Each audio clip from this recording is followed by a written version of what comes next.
നമുക്ക് വേണമെങ്കിൽ ഇവിടെ വലിയൊരു വാർഡ്രോബ് വയ്ക്കുന്നതിനെ കുറിച്ച് നമുക്ക് ആലോചിക്കായിരുന്നു. ഇവിടെ നമുക്ക് വേണമെങ്കിൽ ഭംഗിയായിട്ടുള്ള ഒരു ബേ വിൻഡോ ഒക്കെ കൊടുത്തുകൊണ്ട്, കാരണം ഇവിടെ ഓൾറെഡി സ്പേസ് കുറവായിരിക്കും, അപ്പോൾ ഒരു ബേ വിൻഡോ കൊടുക്കുമ്പോഴേക്കും അപ്പോൾ നമുക്ക് ആ റൂമിൻ്റെ ഒരു ലേഔട്ട്, ഒരു ഫംഗ്ഷണൽ ലേഔട്ട് തന്നെ കുറച്ചും കൂടെ നല്ലതായിട്ട് നമുക്ക് ഫീൽ ചെയ്യും. പ്ലാനുകൾ നിങ്ങൾക്ക് റിവ്യൂ ചെയ്ത് തരിക എന്നുള്ളൊരു കാര്യം നമ്മൾ സ്റ്റാർട്ട് ചെയ്തിട്ടുണ്ട്. അപ്പോൾ നമ്മുടെ റിസപ്ഷൻ നമ്പറിലേക്ക് വിളിച്ചിട്ട് നിങ്ങളുടെ പ്ലാനും കാര്യങ്ങളും ഷെയർ ചെയ്തെന്ന് തീർച്ചയായിട്ടും അതിന് ചെറിയൊരു സർവീസ് ചാർജ് നമ്മൾ ചെയ്യുന്നുണ്ടാവും. എല്ലാവർക്കും നമസ്കാരം, മറ്റൊരു എപ്പിസോഡിലേക്ക് എല്ലാവർക്കും സ്വാഗതം. അപ്പോൾ ഇന്നത്തെ നമ്മുടെ ഒരു ഡിസ്കഷൻ ടോപ്പിക് എന്ന് പറയുന്നത്, നമ്മൾ ഈ ഇന്റർനെറ്റിൽ നിന്ന് അല്ലെങ്കിൽ സോഷ്യൽ മീഡിയ എന്നൊക്കെ നമുക്ക് കിട്ടുന്ന പ്ലാനുകളില്ലേ, അത് വെച്ച് നമ്മൾ വീടുണ്ടാക്കുന്ന സമയത്ത് ശ്രദ്ധിക്കേണ്ട കുറച്ച് കാര്യങ്ങളാണ്. കാരണം നമ്മൾ ആലോചിക്കേണ്ടത്, നമ്മൾ ഒത്തിരി ഒരു കാശ് സ്പെൻഡ് ചെയ്തിട്ടാണല്ലോ നമ്മൾ ഈ വീടൊക്കെ പണിയണത്. അന്നേരം നമ്മളൊരു പ്ലാനിന് പലപ്പോഴും പ്ലാൻ ചെയ്യുന്നതിന്, അല്ലെങ്കിൽ വീടിൻ്റെ ഒരു പ്ലാനിങ് എന്ന് പറയുന്നത് ഒരു ഇമ്പോർട്ടൻ്റ് ആയിട്ടുള്ള പ്രോസസ്സ് തന്നെയാണ്. ഞാനെപ്പോഴും സജസ്റ്റ് ചെയ്യുക, അത് നിങ്ങൾ അത്തരത്തിൽ ഡൗൺലോഡ് ചെയ്തൊന്നും ചെയ്യാതെ പ്രോപ്പറായിട്ട് പ്ലാനിങ്, വീടിൻ്റെ കാര്യങ്ങളൊക്കെ പ്ലാൻ ചെയ്യുന്നതിന് എക്സ്പീരിയൻസ്ഡ് ആയിട്ടുള്ള, ഏറ്റവും നല്ലത് ഒരു ആർക്കിടെക്റ്റിനെയോ അല്ലെങ്കിൽ ആർക്കിടെക്ചറൽ ട്രെയിനിങ് കിട്ടിയിട്ടുള്ള ഒരാളടുത്തൊക്കെ തന്നെ അപ്രോച്ച് ചെയ്യുന്നതായിരിക്കും എപ്പോഴും നല്ലതെന്ന് തന്നെ ഞാൻ സജസ്റ്റ് ചെയ്യുള്ളൂ. എന്നാലും ചില ആളുകൾ ഇനി അതിന് ഒരു പൈസ ആവുന്നൊക്കെ വിചാരിച്ചിട്ട് ഇത്തരത്തിലുള്ള സാധനങ്ങളൊക്കെ ചെയ്യുന്ന ആൾക്കാർ കുറച്ച് കാര്യങ്ങളെങ്കിലും ശ്രദ്ധിക്കണം. അപ്പോൾ അത്തരത്തിലുള്ള കാര്യങ്ങളാണ് ഇന്നത്തെ വീഡിയോയിൽ നമ്മൾ സംസാരിക്കാൻ പോകുന്നത്. ഞാൻ ആർക്കിടെക്ട് ഷിനു, ആറ്റിക് ലാബിൻ്റെ മറ്റൊരു എപ്പിസോഡിലേക്ക് എല്ലാവർക്കും സ്വാഗതം.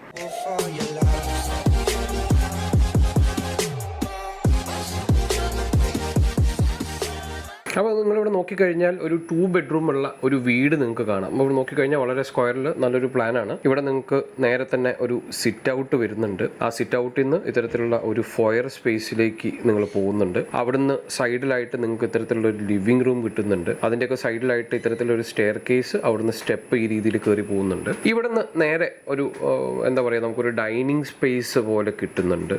ആ ഡൈനിങ് സ്പേസിൻ്റെ തൊട്ട് സൈഡിലായിട്ട് നമുക്ക് ഇത്തരത്തിലുള്ള ഒരു കിച്ചണൊക്കെ കിട്ടുന്നുണ്ട്. ആ കിച്ചണിൽ നിന്ന് പുറകിലേക്കായിട്ട് നമുക്ക് ഇത്തരത്തിലുള്ള ഒരു വർക്ക് ഏരിയ ആണ് വരുന്നത്. ഇനി നമ്മുടെ ഡൈനിങ് എടുത്തു കഴിഞ്ഞിട്ടുണ്ടെങ്കിൽ ഡൈനിങ്ങിൻ്റെ പുറകിൽ ഒരു വാഷ് ബേസിൻ ഏരിയ ഉണ്ട്. ഒരു ടോയ്ലറ്റ്, കോമൺ ടോയ്ലറ്റ് വന്നിട്ടുണ്ട്. ഈ വാഷ് ബേസിൻ്റെ സൈഡിൽ നിന്ന് നമുക്ക് ഇത്തരത്തിലുള്ള ഒരു കുഞ്ഞ് ഫോയർ കൊടുത്തിട്ട്, ആ ഫോയറിൽ നിന്നാണ് നമുക്ക് 2 ബെഡ്റൂമുകളിലേക്ക് കയറുന്നത്. ആ 2 ബെഡ്റൂമിനും അറ്റാച്ച്ഡ് ആയിട്ടുള്ള ടോയ്ലറ്റും കൊടുത്തിട്ടുള്ളത് കാണാം. അപ്പോൾ ഈ ഒരു പ്ലാൻ കാണുമ്പോഴേക്കും സത്യം പറഞ്ഞാൽ ഒരു 2 BHK ആയിട്ടുള്ള, എല്ലാം കൊണ്ടും ഓക്കെ ആയിട്ടുള്ള ഒരു കോമ്പാക്റ്റ് ആയിട്ടുള്ള പ്ലാൻ, ഇത്ര മാത്രമാണ് നിങ്ങൾ മനസ്സിലാക്കുക. നിങ്ങൾക്കത് ഇഷ്ടപ്പെട്ടു. പലപ്പോഴും ഇത്തരത്തിലുള്ളൊരു പ്ലാൻ 3D ചെയ്യുന്ന ആർക്കെങ്കിലും കൊടുത്ത് അതിൻ്റെ ഒരു 3D ഒക്കെ ചെയ്തിട്ടായിരിക്കും നിങ്ങളുടെ വീടിൻ്റെ കാര്യങ്ങൾ നോക്കുന്നുണ്ടാവുക. എപ്പോഴും നമ്മൾ മറക്കുന്ന ഒരു കാര്യമുണ്ട്. നമ്മൾ ഈ വീട് പണിഞ്ഞു കഴിഞ്ഞാൽ ഇതിനകത്ത് എങ്ങനെയാണ് നമ്മുടെ കാര്യങ്ങൾ നടക്കാൻ പോകുന്നത്. ഒരുപക്ഷെ നിങ്ങൾക്ക് ഇത്രയും വലിയ സിറ്റ് ഔട്ട് വേണ്ടി വരില്ല, അല്ലെങ്കിൽ ചിലപ്പോൾ നിങ്ങൾക്ക് കുറച്ചും കൂടെ വലിയ സിറ്റ് ഔട്ടായിരിക്കും വേണ്ടി വരിക, അല്ലെങ്കിൽ നിങ്ങളുടെ രീതിയിൽ ലിവിങ് റൂം മറ്റൊരു രീതിയിലായിരിക്കും വേണ്ടി വരിക, അല്ലെങ്കിൽ ഈ സ്റ്റെയർ കേസ് ലിവിങ് റൂമിൽ തന്നെ ഇരിക്കുന്ന സമയത്ത് ചിലപ്പോൾ ആ സ്റ്റെപ്പ് കയറി പോകുന്നതും കാര്യങ്ങളൊക്കെ ഒരു പ്രയാസം ഉണ്ടാക്കുന്ന, അതായത് നിങ്ങൾ ഒത്തിരി ഗസ്റ്റുകളോ ആളുകളോ ഒക്കെ വരുന്ന ആളായിരുന്നെങ്കിൽ ചിലപ്പോൾ അങ്ങനെ ആയിരിക്കാം. ഇനി ഇതൊന്നും ഇല്ലാത്ത ഇതിലാണെങ്കിൽ നമുക്ക് ഇതിനകത്ത് വരുന്ന നാച്ചുറൽ ലൈറ്റോ വെന്റിലേഷനോ ഇത്തരത്തിലുള്ള കാര്യങ്ങളാവാം. ഇനി ഇതൊന്നും അല്ലെങ്കിൽ ഇതിന് മൊത്തം ഏരിയ, അല്ലെങ്കിൽ ഇതിനകത്തെ ഫങ്ഷനാലിറ്റി, ഇപ്പോൾ നിങ്ങൾക്ക് ബെഡ്റൂമിലൊരു വാർഡ്രോബ് വേണം, അല്ലെങ്കിൽ ഒരു സ്റ്റഡി ഏരിയ വേണം. അപ്പോൾ ഇത്തരത്തിലുള്ള കാര്യങ്ങളൊക്കെ ഇതിലുണ്ടോ ഇല്ല എന്നുള്ളതൊക്കെ പലപ്പോഴും ചെക്ക് ചെയ്യില്ല. എല്ലാ ആളുകളും ധരിച്ചു വെച്ചിട്ടുള്ളത് വീട് എങ്ങനെയെങ്കിലും ഉണ്ടാക്കുക, അത് കഴിഞ്ഞ് ഇൻറ്റീരിയർ ചെയ്യുന്ന സമയത്ത് ഇത്തരത്തിലുള്ള കാര്യങ്ങളൊക്കെ ചെയ്യാൻ എന്നുള്ളതാണ്. നമ്മൾ മനസ്സിലാക്കേണ്ട ഒരു കാര്യം എന്ന് പറയുന്നത്, ഇൻറ്റീരിയർ എന്ന് പറയുന്നത് നമ്മുടെ വീടിൻ്റെ ഫംഗ്ഷന് പോയി, അതിൻ്റെ എസ്തെറ്റിക്കൽ പാർട്ടിന് പുറമെ അതൊരു ഫങ്ഷണൽ കാര്യം കൂടെയാണ്. അപ്പോൾ നമ്മുടെ വീട് പ്ലാൻ ചെയ്യുന്ന സമയത്ത് തന്നെ അതിൻ്റെ ഇൻറ്റീരിയർ എന്ന് പറയുന്നത് അതിൻ്റെ ഫങ്ഷനാലിറ്റിയുമായിട്ട് ബന്ധപ്പെട്ടിട്ടുള്ള ഇൻറ്റീരിയർ പ്ലേസിംഗ് എല്ലാം നമ്മൾ കൂടെ തന്നെ ചെയ്തു പോകുന്നതാണ് എപ്പോഴും നല്ലത്. അപ്പോൾ ഞാൻ നിങ്ങൾക്ക് കാണിച്ചു തരാം. ഇതിൽ ഇത്തരത്തിലുള്ളൊരു പ്ലാൻ നമ്മളിങ്ങനെ ചെയ്യുമ്പോഴേക്കും നമ്മൾ ഫേസ് ചെയ്തേക്കാവുന്ന പ്രശ്നങ്ങൾ ഞാൻ നിങ്ങൾക്ക് പറഞ്ഞുതരാം. അപ്പോൾ ഇത്തരത്തിലുള്ളൊരു പ്ലാൻ നോക്കുന്ന സമയത്ത് ഇതിൻ്റെ ഒരു ഫങ്ഷനാലിറ്റിയും അതുപോലെ തന്നെ ഒരു കോമ്പാക്റ്റ് ആവുന്ന പ്ലാൻ ആവുന്ന സമയത്ത് എപ്പോഴും ഒപ്റ്റിമൈസ്ഡ് ആയിട്ടുള്ള പ്ലാൻ ചെയ്യുന്നതായിരിക്കും നല്ലത് എന്നുള്ളൊരു കാഴ്ചപ്പാടിലാണ് ഞാൻ ഈ കാര്യങ്ങളൊക്കെ പറയാൻ പോകുന്നത്. ഇപ്പോൾ ഉദാഹരണത്തിന് നമ്മൾ ഇവിടെ തന്നെ നോക്കിക്കഴിഞ്ഞാൽ നമ്മുടെ സിറ്റ് ഔട്ട് ഇത്രയും സ്പേസ് ആണ് നമുക്ക് വരുന്നത്. ഇതിൻ്റെ സെൻറ്ററിൽ തന്നെയാണ് നമുക്ക് ഇതിൻ്റെ ഒരു വിൻഡോ വരുന്നത്. അതുപോലെ തന്നെ ഒരു ഡോർ വരും. അപ്പോൾ സ്വാഭാവികമായിട്ട് ഡോർ ഇങ്ങനെ ആയിരിക്കാം തുറക്കുന്നുണ്ടാവുക. ഇവിടെ വിൻഡോ തുറക്കുകയാണെങ്കിൽ ഈ രീതിയിലും ആയിരിക്കാം തുറക്കുന്നുണ്ടാവുക. അപ്പോൾ ലിറ്ററലി നമ്മൾ നോക്കിക്കഴിഞ്ഞാൽ ഇവിടെ നമുക്ക് ഒരു ചെയറോ മറ്റോ ഒക്കെ വെച്ച് കഴിഞ്ഞിട്ടുണ്ടെങ്കിൽ ഇത് തുറക്കാൻ പറ്റാത്തൊരു സാഹചര്യം ഉണ്ടാവും. അതുപോലെ തന്നെ ഇവിടെയും നമ്മളൊരു ചെയറോ കാര്യങ്ങളൊക്കെ വെക്കുകയാണെങ്കിൽ തുറക്കാൻ പറ്റാത്തൊരു സാഹചര്യം ഉണ്ടാവും. അല്ലെങ്കിൽ അത് തുറന്നിട്ട് കഴിഞ്ഞാൽ കുറച്ച് നീക്കി വെക്കുക ഒക്കെ ചെയ്യേണ്ട ഒരു കാര്യങ്ങൾ വരും. അങ്ങനെ വരുമ്പോഴേക്കും നമ്മൾ ഇതിൻ്റെ ഒരു ഫർണിച്ചർ ലേഔട്ടോ അല്ലെങ്കിൽ ഫങ്ഷണൽ ആയിട്ടുള്ള കാര്യങ്ങൾ നോക്കുമ്പോഴായിരിക്കും നമ്മൾ ഇത്തരത്തിലുള്ള പ്രശ്നങ്ങളൊക്കെ ഫേസ് ചെയ്യാൻ തുടങ്ങുന്നത്. അപ്പോൾ ഈ ഒരു പോയിന്റിൽ ഞാൻ പറഞ്ഞു വരുന്നത്, നമ്മൾ പ്ലാനിങ് ചെയ്യുന്ന സമയത്ത് അതിൻ്റെ ഫർണിച്ചർ ലേഔട്ടൊക്കെ പ്രോപ്പറായിട്ടൊന്ന് വെച്ച് നോക്കി പോകുന്നതായിരിക്കും എപ്പോഴും നല്ലത്. ഇനി നമുക്ക് അടുത്തൊരു ഭാഗം നോക്കാം. ഡ്രോയിങ് ഏരിയ എന്ന് പറഞ്ഞിട്ട് ഇത്രയും വലിയൊരു ഏരിയ കാരണം ഇവിടെ നമുക്ക് സ്വാഭാവികമായിട്ട് നോക്കിക്കഴിഞ്ഞിട്ടുണ്ടെങ്കിൽ ഈ ഒരു ഏരിയ അത്രയും നമുക്ക് സർക്കുലേഷനായി തന്നെ പോകും. കാരണം ഇവിടെ നിന്ന് ഇതിലായിരിക്കും നടന്നിങ്ങോട്ട് വരുന്നതെല്ലാം. അതുപോലെ തന്നെ സ്റ്റെയർ കേസ് ഇവിടെ ആയതുകൊണ്ട് തീർച്ചയായിട്ടും ഈ ഒരു സ്ഥലവും നമുക്ക് സർക്കുലേഷൻ ഏരിയ ആയിട്ട് തന്നെ പോകും. ഇവിടെ ഇങ്ങോട്ടാണ് പോകാനുള്ളത് എന്നുള്ളതുകൊണ്ട് തന്നെ ഈ ഒരു ഭാഗം മുഴുവനായിട്ടും മിക്കവാറും, അതായത് ഇവിടെ നമുക്ക് പറയത്തക്ക ഫർണിച്ചറൊന്നും ചെയ്യാൻ പറ്റാത്ത ഒരു സാഹചര്യമായിരിക്കും ഉണ്ടാവുക. അപ്പോൾ ഈ ഒരു സ്ഥലത്ത് നമുക്ക് മാക്സിമം ചെയ്യാൻ പറ്റുന്നതെന്ന് പറഞ്ഞാൽ ഒരു കൺസോള് വേണമെങ്കിൽ ഇടാം എന്നുള്ളതായിരിക്കും. ഞാൻ കാണിച്ചു തരാം. ഇത്തരത്തിൽ ഒരു കൺസോൾ വല്ലതും വയ്ക്കുക എന്നുള്ളതായിരിക്കും നിങ്ങൾക്ക് ചെയ്യാൻ പറ്റുന്ന കാര്യം എന്ന് പറയുന്നത്. പക്ഷേ അപ്പോൾ നിങ്ങൾ ആലോചിക്കുക, നമ്മൾ കോമ്പാക്റ്റ് ആയിട്ടുള്ള ഒരു വീട് ബഡ്ജറ്റഡ് ആയിട്ടൊക്കെ ചെയ്യുന്ന ഒരാളെ സംബന്ധിച്ചിടത്തോളം ഒരു ഫോയറിന് ഓൾറെഡി നമ്മൾ സിറ്റ് ഔട്ടിൽ വലിയൊരു ഏരിയ നമുക്ക് പോയി കഴിഞ്ഞു. അതിന് പുറമെ ആ സിമിലർ ആയിട്ടുള്ള രീതിയിൽ ആ ഒരു ലിവിംഗ് റൂമിൻ്റെ ഒക്കെ ആ ഒരു വിധത്തിൽ തന്നെ ഇത്രയും ഏരിയ പോകാമെന്ന് പറഞ്ഞാൽ തീർച്ചയായിട്ടും, കാരണം ഇതെല്ലാം നിങ്ങൾ തന്നെ വേണ്ടേ കൺസ്ട്രക്ട് ചെയ്യാൻ, ഇതിൻ്റെ ഒരു ടൈലിടുന്നതും എല്ലാ കാര്യങ്ങളും നിങ്ങൾ തന്നെ വേണം ചെയ്യാൻ. അപ്പോൾ അത്രയും ഏരിയ ഒരു സർക്കുലേഷന് വേണ്ടി മാത്രം ഒരു ചെറിയ വീട്ടിൽ വേസ്റ്റ് ആക്കുന്നതിൽ അർത്ഥമില്ല എന്നുള്ളതാണ് എൻ്റെ ഒരു അഭിപ്രായം. നമ്മുടെ ലിവിംഗ് ഏരിയ നോക്കിക്കഴിഞ്ഞാൽ അത്യാവശ്യം നല്ലൊരു സ്പേസ് തന്നെയാണ് നമുക്കുള്ളത്. ഇത്തരത്തിലുള്ള സി ഷേപ്പിലുള്ള ഒരു സീറ്റിംഗ് ഒക്കെയാണ് നമുക്ക് കിട്ടുന്നത്. ഇത് കണ്ടോ, ഇതിന്ന് നല്ല രീതിയിൽ നമുക്ക് ടി വിയിലേക്കുള്ള ഒരു വ്യൂയിങ് ആംഗിളൊക്കെ കിട്ടും. അപ്പോൾ ഇവിടെ നമ്മൾ ശ്രദ്ധിക്കേണ്ട കുറച്ച് കാര്യങ്ങൾ എന്ന് പറഞ്ഞിട്ടുണ്ടെങ്കിൽ നിങ്ങൾ നോക്കിക്കഴിഞ്ഞാൽ കാണാം, ഈ സ്റ്റെയർ കേസിൻ്റെ തൊട്ട് മുമ്പിലായിട്ടാണ് ടി വി വെച്ചിട്ടുള്ളത്. ഇത് നമുക്ക് ഈ രീതിയിൽ ചെയ്യാം. പക്ഷേ നിങ്ങൾ ഈ ഒരു സ്ഥലത്തിനെ യൂട്ടിലൈസ് ചെയ്യുന്ന ഒരാൾ, കുറച്ച് സ്പേസ് ഒക്കെ ഉള്ള ഒരു വീടാണെന്നുണ്ടെങ്കിൽ നമുക്കിത് ഭംഗിയായിട്ട് തന്നെ ചെയ്യാം. കാരണം ആ സ്റ്റെയർ കേസിൻ്റെ അടിഭാഗത്തിൽ നമ്മളൊരു ഡ്രൈ കോട്ടയാട് പോലെയോ അതിനെ ഫുൾ ഒരു ഓപ്പൺ ആയിട്ട് കാണുന്ന രീതിയിലൊക്കെ നമുക്ക് ചെയ്തെടുക്കുന്നതിൽ യാതൊരു തെറ്റുമില്ല. നമ്മൾ കോമ്പാക്റ്റ് ആയിട്ടുള്ള ഒരു വീടൊക്കെ ചെയ്തെടുക്കുന്ന സമയത്ത് നമ്മൾ ഇത്തരത്തിലുള്ള ഒരു സ്റ്റോറേജ് ഒക്കെ കൊണ്ടുപോയി വെച്ച് കഴിഞ്ഞിട്ടുണ്ടെങ്കിൽ ചിലപ്പോൾ സ്റ്റെയറിൻ്റെ അടിയിലുള്ള ബാക്കി സ്ഥലങ്ങളും കൂടെ വേസ്റ്റ് ആവുന്ന ഒരു സാഹചര്യം ഉണ്ടാവും. അല്ലെങ്കിൽ നമുക്ക് ആ ഒരു എസ്തെറ്റിക്കലി തന്നെ അതൊന്ന് ഭംഗിയായിട്ട് യൂസ് ചെയ്യുന്ന രീതിയിലാണെങ്കിൽ അത് രസം തന്നെയായിരിക്കും. ഇല്ല എന്നുണ്ടെങ്കിൽ, അപ്പോൾ അതാ ഞാൻ പറഞ്ഞത്, നിങ്ങൾ ഏത് തരത്തിൽ യൂസ് ചെയ്യാനാണ് ഉദ്ദേശിക്കുന്നത് എന്നുള്ള ഒരു ക്ലാരിറ്റി ഉണ്ടെങ്കിൽ മാത്രമായിരിക്കും അത് നന്നായിരിക്കുക. അപ്പോൾ ഇത് എത്രയും ചെയ്ത് നിങ്ങളിത് പണിഞ്ഞ് കഴിഞ്ഞപ്പോഴേക്കും നിങ്ങൾ മനസ്സിലാക്കുന്നത് അയ്യോ ഇങ്ങനെയാണോ വരുന്നത്, അന്നേരം നിങ്ങൾക്ക് വീണ്ടും അതൊരു സ്ഥലം വേസ്റ്റ് ആവുന്ന ഒരു സാഹചര്യം ഉണ്ടാവും. അതുപോലെ തന്നെ ഇവിടുത്തെ വിൻഡോസ് ഒക്കെ നോക്കിക്കഴിഞ്ഞാൽ ഈ രീതിയിലാണ് ഇവിടുത്തെ ഒരു വിൻഡോ ഒക്കെ വന്നിട്ടുള്ളത്. ശരിക്കും നമ്മളിതിനെ പ്രോപ്പറായിട്ട് പ്ലാൻ ചെയ്യായിരുന്നെങ്കിൽ കുറച്ചുകൂടെ വലിയ വിൻഡോസ് ഒക്കെ നമുക്ക് കൊടുത്ത്, അല്ലെങ്കിൽ ഒരു കോർണർ വിൻഡോ ഒക്കെ കൊടുത്ത് നല്ല രീതിയിൽ നമുക്ക് നമ്മുടെ വീടിനകത്ത് ഒരു ക്രോസ് വെന്റിലേഷനും നാച്ചുറൽ ലൈറ്റും ഒക്കെ കൊണ്ടുവരാനായിട്ട്. അപ്പോൾ തീർച്ചയായിട്ടും അതിനനുസരിച്ച് അതിൻ്റെ ഒരു പൊസിഷനിങ് ഒക്കെ ഇമ്പോർട്ടൻ്റ് ആണ്. കാരണം വല്ല സൗത്ത് സൈഡിലോ വെസ്റ്റ് സൈഡിലോ ഒക്കെ നമ്മൾ ഷെയ്ഡൊന്നും ഇല്ലാതെ ഇത്രയും വലിയ വിൻഡോ കൊടുത്ത് അതും പ്രശ്നമാണ്. അപ്പോൾ ഈ പ്ലാൻ എടുക്കുന്ന സമയത്ത് നമ്മുടെ പറമ്പിലേക്കുള്ള ഓറിയൻറ്റേഷനും കാര്യങ്ങളൊക്കെ കറക്റ്റ് ആണോ എന്നുള്ളതും നമ്മളെപ്പോഴും ചെക്ക് ചെയ്യണം. അപ്പോൾ ഇനി നമുക്ക് നമ്മുടെ ഒരു ഡൈനിങ് സ്പേസിൻ്റെ സ്ഥിതി എന്താണെന്നുള്ളത് നോക്കാം. നമ്മൾ ഡൈനിങ് സ്പേസ് നോക്കിക്കഴിഞ്ഞാൽ ഇത്രയാണ് നമ്മുടെ ഡൈനിങ് സ്പേസ് ആയിട്ട് നമുക്ക് കിട്ടുന്നത്. ഓക്കെ, അപ്പോൾ കുഴപ്പമില്ല. കാരണം എന്താ വെച്ചിട്ടുണ്ടെങ്കിൽ ഇത് ഇവിടെ തന്നെ നമുക്ക് ഈ ഒരു ഡൈനിങ് കിച്ചണിലേക്കും നമ്മുടെ ബെഡ്റൂമിലേക്കൊക്കെ ഉള്ള ഒരു സർക്കുലേഷൻ എന്നുള്ള രീതിയിൽ നമുക്ക് ഇത്രയും സ്ഥലം എന്തായാലും വിട്ടേ പറ്റൂ. അതിന് പുറമെ നമ്മൾ ഇവിടുത്തെ വാഷിലേക്കൊക്കെ പോകുന്നതിന് വേണ്ടിയിട്ട് ഇത്രയൊരു സ്ഥലം നമ്മൾ എന്തായാലും സർക്കുലേഷന് വേണ്ടി നമ്മൾ വിട്ടാൽ തന്നെ മതിയാവുള്ളൂ. അതിനുശേഷം ഇവിടെയാണ് നമ്മുടെ വാഷായിട്ട് കണ്ടിട്ടുള്ളത്. ഓക്കെ, അതുപോലെ തന്നെ ഇവിടെ നമുക്കൊരു കോമൺ ടോയ്ലറ്റ് വന്നിട്ടുണ്ട്. അപ്പോൾ ഈ ഒരു പ്ലാനിൽ എനിക്ക് ഏറ്റവും പ്രശ്നമായിട്ട് തോന്നിയിട്ടുള്ള ഒരു ഏരിയ എന്ന് പറയുന്നത് നമ്മൾ ഈ ഒരു ഡൈനിങ് സ്പേസ് തന്നെയാണ്. കാരണം ഞാനിത് പറയുന്ന സമയത്ത് തന്നെ നിങ്ങൾ ശ്രദ്ധിച്ചിട്ടുണ്ടാവും, ആ ഒരു ഡൈനിങ് സ്പേസിന് പ്രോപ്പറായിട്ടുള്ള ഒരു നാച്ചുറൽ വെന്റിലേഷൻ ഇല്ല. അതായത് നേരെ പുറം ഒരു ചുമരോ നേരെ പുറത്തേക്കുള്ള ഒരു ജനലോ കാര്യങ്ങൾ ഇല്ല. ഒരു വാഷ് ബേസിൻ്റെ ഏരിയയിൽ ഞാൻ നിങ്ങൾക്കൊന്ന് കാണിച്ചു തരാം. ഇത് കണ്ടോ, ഈ ഡൈനിങ് സ്പേസ് എടുത്തു കഴിഞ്ഞാൽ ഇവിടെ കിച്ചണാണ്, അതുപോലെ തന്നെ ഇവിടെ നമുക്ക് ബെഡ്റൂമും കാര്യങ്ങളുമാണ് വരുന്നത്. ഇവിടെ വരുമ്പോഴേക്കും നമുക്ക് ഒരു വാഷ് ബേസിൻ്റെ ഏരിയയിൽ നമുക്കൊരു വിൻഡോ വരുന്നുണ്ട്. എന്നാൽ പോലും അതൊരു പ്രോപ്പറായിട്ട് നമുക്ക് എന്താ പറയുന്ന ഒരു കിട്ടുന്ന രീതിയിലല്ല ഈ ഒരു ഏരിയ വരുന്നത്. പിന്നെ അതിൻ്റെ തൊട്ടടുത്ത് ഇത്തരത്തിലുള്ളൊരു ടോയ്ലറ്റുമാണ് വരുന്നത്. വരുന്ന പ്രശ്നം എന്ന് പറഞ്ഞാൽ പലപ്പോഴും നമുക്ക് ഡൈനിങ് ഏരിയ ഒന്ന് പ്രോപ്പറായിട്ട് പ്ലാൻ ചെയ്യണമെങ്കിൽ അതിൻ്റെ സൈഡിൽ ഒരു കുഞ്ഞ് ബേ വിൻഡോ ഒക്കെ കൊടുത്തു കഴിഞ്ഞാൽ നിങ്ങൾ ഫാമിലി ആളുകളെ കൂടുന്ന സമയത്ത് കുറച്ച് ആളുകൾക്ക് ഡൈനിങ്ങിലും കുറച്ച് ആളുകൾക്ക് ചുറ്റുമൊക്കെ ഇരിക്കാനൊക്കെ ഉള്ള രീതിയിൽ ചെയ്യാം. അതിന് പുറമെ നല്ല രീതിയിലുള്ള ഒരു വെന്റിലേഷനും ഒരു നാച്ചുറൽ ലൈറ്റും ഒക്കെ കൊണ്ടുവരാനുള്ള ഒരു പ്രൊവിഷനും കൂടെ അവിടെ കിട്ടും.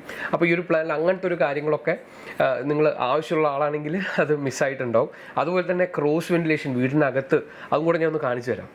ഇതിൻ്റെ ഉള്ളിൽ കിടക്കുന്നത് കാരണം തന്നെ നമുക്ക് ക്രോസ് വെന്റിലേഷൻ നടക്കണം എന്നാണെങ്കിൽ തന്നെ ഈ വാതിലോ ജനലോ ഒക്കെ തുറന്നിട്ട് ഈ ഒരു രീതിയിൽ നടക്കുക എന്നൊക്കെ പറയുന്നത് ഭയങ്കര പ്രയാസമുള്ള കാര്യമായിരിക്കും. കാരണം നേരെ പുറത്തേക്കുള്ള ജനലുകളൊക്കെ ഇരുന്ന് കഴിഞ്ഞാലായിരിക്കും നമുക്ക് ഭംഗിയായിട്ട് ഈ കാര്യങ്ങളൊക്കെ ചെയ്തെടുക്കാൻ പറ്റുക. കാരണം തൊട്ടടുത്ത സൈഡ് നമ്മൾ നോക്കിക്കഴിഞ്ഞാലും ഇവിടെയും ബോളാണ്. കാരണം ഇവിടെ കിച്ചൺ കാര്യങ്ങളൊക്കെ വരുന്നത്. ഈ സൈഡിലും നടക്കാനുള്ള സാഹചര്യങ്ങളൊന്നും നമ്മൾ കാണുന്നില്ല. ഉണ്ടാവില്ല. അപ്പോൾ ഈ ഒരു കിച്ചൺ ഏരിയ നോക്കിക്കഴിഞ്ഞാൽ എനിക്ക് തോന്നുന്നു ഇത് അത്യാവശ്യം ഒപ്റ്റിമൈസ്ഡ് ആയി തന്നെയാണ് നിൽക്കുന്നത്. നമുക്ക് ഇത്തരത്തിലൊരു സിങ്ക് അതുപോലെ തന്നെ സ്റ്റവ് ഒക്കെ വെച്ചിട്ടുണ്ട്. ഇത് പലപ്പോഴും നിങ്ങളുടെ ഓറിയൻറ്റേഷൻ അനുസരിച്ചിട്ട് ഈ ഈസ്റ്റിലേക്ക് വെക്കണമെന്നോ അങ്ങനെ എന്തെങ്കിലുമൊക്കെ ധാരണകളുള്ള ആളാണെങ്കിൽ ആ രീതിയിൽ ചെയ്യാൻ പറ്റും. പിന്നെ എപ്പോഴും നല്ലത് സിങ്കിനെ നമുക്ക് ജനലിൻ്റെ അടുത്തൊക്കെ വെക്കാൻ പറ്റുന്ന രീതിയിൽ ചെയ്യുകയാണെങ്കിൽ അത് നല്ലതായിരിക്കും എന്നാണ് എൻ്റെ ഒരു അഭിപ്രായം. കാരണം എപ്പോഴും ഒരു വെന്റിലേഷൻ കിട്ടി സിങ്ക് നമുക്ക് ഡ്രൈ ആയിട്ട് വെക്കാനായിട്ട് പറ്റും. അപ്പോൾ ഇവിടുത്തെ ഒരു കാര്യം നോക്കിക്കഴിഞ്ഞാൽ ഇവിടെയാണ് ഒരു ഫ്രിഡ്ജ് വെച്ചിട്ടുള്ളത്, ഇവിടെ നിങ്ങളുടെ സ്റ്റവ് വെച്ചിട്ടുണ്ട്, ഇവിടെ ഒരു വാഷ് ബേസിനൊക്കെയാണ് വെച്ചിട്ടുള്ളത്. അത് കഴിഞ്ഞ് നമുക്ക് ഇത്തരത്തിലുള്ള ഒരു വർക്ക് ഏരിയ കൂടെ വരുന്നുണ്ട്. അവിടെ എനിക്ക് തോന്നുന്നു ഒരു അടുപ്പോ കാര്യങ്ങളൊക്കെ കാണിച്ചിട്ടുള്ളത്. പലപ്പോഴും വർക്ക് ഏരിയ എന്ന് പറയുന്നത് നിങ്ങൾ ശ്രദ്ധിക്കേണ്ട കാര്യം, ചിലപ്പോൾ നിങ്ങളുടെ മേജർ ആയിട്ടുള്ള പണികൾ മുഴുവൻ വർക്ക് ഏരിയയിലായിരിക്കും നടക്കുന്നത്. ഇന്നത്തെ ഒരു കോണ്ടെക്സ്റ്റിൽ പല ആളുകളും കിച്ചൺ എന്ന് പറയുന്നത് വളരെ കോമ്പാക്റ്റ് ആക്കി വെച്ച്, കാരണം എല്ലാവരും വർക്കിംഗ് മെമ്പേഴ്സ് ആയതുകൊണ്ട് കിച്ചൺ വളരെ കോമ്പാക്റ്റ് ആക്കി വെച്ച് അതൊരു open dining and kitchen open ആക്കിയൊക്കെ വെച്ചിട്ട് കാര്യങ്ങൾ ചെയ്യാറുണ്ട്. മെയിൻ ആയിട്ടുള്ള പരിപാടികൾ മുഴുവൻ വർക്ക് ഏരിയയിൽ നടത്തും. അപ്പോൾ ഇത്തരത്തിലുള്ള ഒരു സാഹചര്യം വരുമ്പോൾ പല വീട്ടിലും ഞാൻ ശ്രദ്ധിച്ചിട്ടുള്ള കാര്യം, വലിയ കിച്ചൺ ഉണ്ടാവും, ആ കിച്ചണിൽ അവരുടെ പണികൾ കാര്യങ്ങളൊന്നും നടക്കുന്നുണ്ടാവില്ല. എന്നിട്ട് ക്രാംഡ് ആയിട്ടുള്ള ഒരു വർക്ക് ഏരിയ ഉണ്ടാവും, അവിടെ ഇരുന്നിട്ടായിരിക്കും എല്ലാ പണികളും ചെയ്യുന്നുണ്ടാവുക. പക്ഷേ അത് അന്നേരമായിരിക്കും അവർ റിയലൈസ് ചെയ്തിട്ടുണ്ടാവുക ഇതൊരു ഒരു പ്രശ്നമാണെന്നുള്ളത്. അപ്പോൾ അത്തരത്തിലുള്ള കാര്യങ്ങളൊക്കെ ശ്രദ്ധിക്കുന്നത് നന്നായിരിക്കും. നമുക്ക് ബെഡ്റൂംസ് നോക്കാം. അപ്പോൾ ഈ ഒരു പ്ലാനിങ്ങിനകത്ത് ബെഡ്റൂമാണ് എനിക്ക് അടുത്തൊരു കൺസേൺ ആയിട്ട് എനിക്ക് തോന്നിയിട്ടുള്ള ഒരു കാര്യം. അതെന്താണെന്നുള്ളത് ഞാൻ നമുക്ക് പറഞ്ഞുതരാം. ഇവിടെ നമ്മൾ നോക്കിക്കഴിഞ്ഞിട്ടുണ്ടെങ്കിൽ ഇത് ഒരു ബെഡ്റൂമാണ് അല്ലേ. ഈ രീതിയിലാണ് നമുക്കൊരു ബെഡ്റൂം വന്നിട്ടുള്ളത്. നമ്മൾ ബെഡ്റൂമിന് നോക്കിക്കഴിഞ്ഞാൽ വളരെ നല്ല കാര്യം, നല്ല രീതിയിൽ നമുക്ക് ഇവിടെ ഒരു ക്രോസ് വെന്റിലേഷൻ, അതായത് ഇത്തരത്തിലുള്ള 2 വിൻഡോസ് നമുക്ക് വരുന്നുണ്ട്.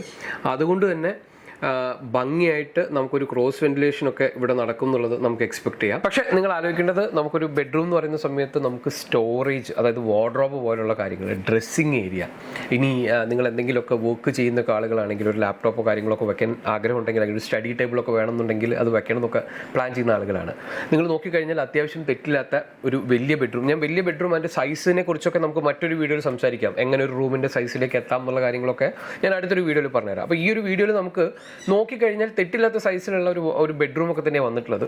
അവിടെ നമ്മൾ നോക്കിക്കഴിഞ്ഞാൽ നമുക്ക് ഇത്തരത്തിൽ നമ്മുടെ കട്ടിൽ, കിടക്ക ഇതെല്ലാം വന്നിട്ടുണ്ട്. അപ്പോൾ ഇവിടെ എനിക്ക് ഏറ്റവും ഒരു പ്രയാസം തോന്നുന്ന കാര്യം എന്ന് പറഞ്ഞിട്ടുണ്ടെങ്കിൽ, ഈ കട്ടിലിന് തൊട്ട് പുറകിലായിട്ടാണ് നമ്മുടെ വിൻഡോ വന്നിട്ടുള്ളത്.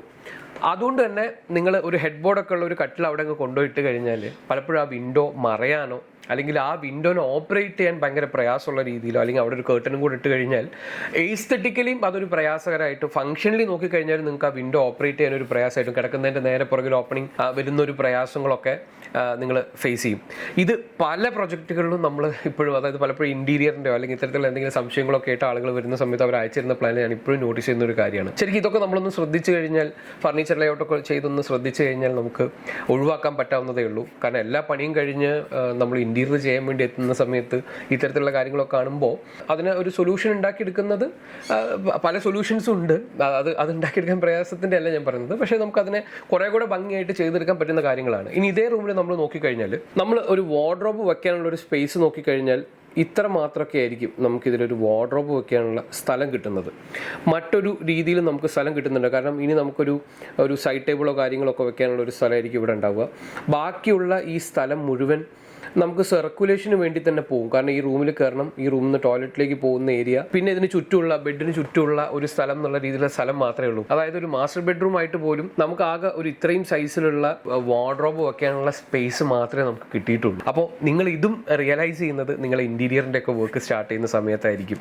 അപ്പോഴാണ് നിങ്ങൾ മനസ്സിലാവും ഇതിൻ്റെ ഉള്ളിൽ പ്രോപ്പറായിട്ട് വാർഡ്രോബ് വെക്കാനുള്ള ഒരു സ്പേസ്, നിങ്ങൾക്ക് ഒത്തിരി വാർഡ്രോബ് വേണം എന്നുള്ളൊരു താല്പര്യം ഉണ്ടായിരുന്നു. ഇങ്ങനെയൊക്കെ വരുമ്പോഴേക്കും സംഭവിക്കുന്നതാണ്, ചിലപ്പോൾ നമ്മുടെ വിൻഡോ ഇതെല്ലാം കവർ ചെയ്തുകൊണ്ടൊക്കെ വാർഡ്രോബ് വെക്കേണ്ട സാഹചര്യം ഉണ്ടാവും. അല്ലെങ്കിൽ ചിലപ്പോൾ ഒരു പക്ഷേ ആ ഒരു പ്ലേസ്മെന്റ് ഒന്ന് മാറ്റി കഴിഞ്ഞാൽ ചിലപ്പോൾ ഭംഗിയായിട്ട്, ഞാൻ ഒരു എക്സാമ്പിൾ ഇപ്പോൾ ഇവിടെ കാണിച്ചു തരാം. ഈ റൂമിൽ ഒരു പക്ഷേ നമുക്ക് ബെഡിനെ കുറച്ച് ഇങ്ങോട്ട് നീക്കിയിടാനൊക്കെ പറ്റുമായിരുന്നെങ്കിൽ നമുക്ക് വേണമെങ്കിൽ ഇവിടെ വലിയൊരു വാർഡ്രോബ് വയ്ക്കുന്നതിനെ കുറിച്ച് നമുക്ക് ആലോചിക്കായിരുന്നു. അതുപോലെ തന്നെ ഇവിടെ നമുക്കതൊരു ഡ്രസ്സിങ് ടേബിളോ ഡ്രസ്സിങ് ഏരിയ ഒക്കെ ആവുന്ന രീതിയിൽ നമുക്ക് ആലോചിക്കാൻ പറ്റുമായിരുന്നു. ഇവിടെ നമുക്ക് വേണമെങ്കിൽ ഭംഗിയായിട്ടുള്ള ഒരു ബേ വിൻഡോ ഒക്കെ കൊടുത്തുകൊണ്ട്, കാരണം ഇവിടെ ഓൾറെഡി സ്പേസ് കുറവായിരിക്കും, അപ്പോൾ ഒരു ബേ വിൻഡോ കൊടുക്കുമ്പോഴേക്കും കുറച്ചുകൂടെ കൂടെ സ്പേഷ്യസ് ആയിട്ട് കിട്ടുന്ന രീതിയിൽ നമുക്ക് ചെയ്യാൻ പറ്റും. അങ്ങനെയാണെങ്കിൽ നമുക്കൊരു വിൻഡോ ഇവിടെ ചെയ്യാം, മറ്റൊരു വിൻഡോ നമുക്ക് ഇവിടെ ചെയ്യാം. അപ്പോൾ നമുക്ക് ആ റൂമിൻ്റെ ഒരു ലേഔട്ട്, ഒരു ഫങ്ഷണൽ ലേഔട്ട് തന്നെ കുറച്ചും കൂടെ നല്ലതായിട്ട് നമുക്ക് ഫീൽ ചെയ്യും. ഞാൻ ഇങ്ങനത്തെ ഒരു സ്റ്റേജിലാണ് പറഞ്ഞത്. നമ്മളിത് ആദ്യമേ പ്ലാൻ ചെയ്യണമെങ്കിൽ നമുക്കത് യുണീക്കായിട്ട് നമുക്ക് വേണ്ട രീതിയിൽ തന്നെ ചെയ്തെടുക്കാൻ പറ്റും. തീർച്ചയായിട്ടും ഞാൻ ഇങ്ങനത്തെ ഒരു കോണ്ടെക്സ്റ്റാണ് നമുക്ക് വരുന്നെങ്കിൽ നമുക്ക് മിനിമം ചെയ്യാൻ പറ്റുന്ന കാര്യങ്ങളാണ് ഞാൻ ഈ പറഞ്ഞുകൊണ്ടിരിക്കുന്നത്.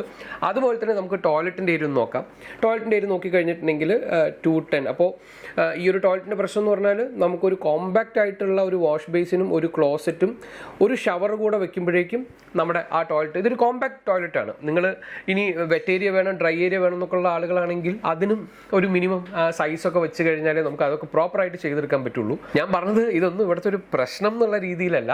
നമ്മൾ ആദ്യമേ പ്ലാൻ ചെയ്യുകയാണെങ്കിൽ നമുക്ക് ഇത്തരത്തിലുള്ള കാര്യങ്ങളൊക്കെ ഫങ്ഷണൽ ആയിട്ടുള്ള സിമ്പിൾ ആയിട്ടുള്ള കാര്യങ്ങൾ നമുക്കത് ചെയ്തെടുക്കാൻ പറ്റും. വീട് ചെയ്ത് വരുമ്പോഴേക്കും നമുക്ക് ഭംഗിയായിട്ട് നമ്മുടെ കാര്യങ്ങളൊക്കെ നടക്കുന്ന രീതിയിൽ നമുക്ക് ചെയ്തെടുക്കാൻ പറ്റും. ഇനി എത്ര നമ്മൾ പ്ലാൻ ചെയ്താലും എന്തെങ്കിലുമൊക്കെ ചെറിയ കാര്യങ്ങൾ നമ്മൾ കോംപ്രമൈസ് ചെയ്യേണ്ടതൊക്കെ ആയിട്ട് ചിലപ്പോൾ വന്നേക്കാം.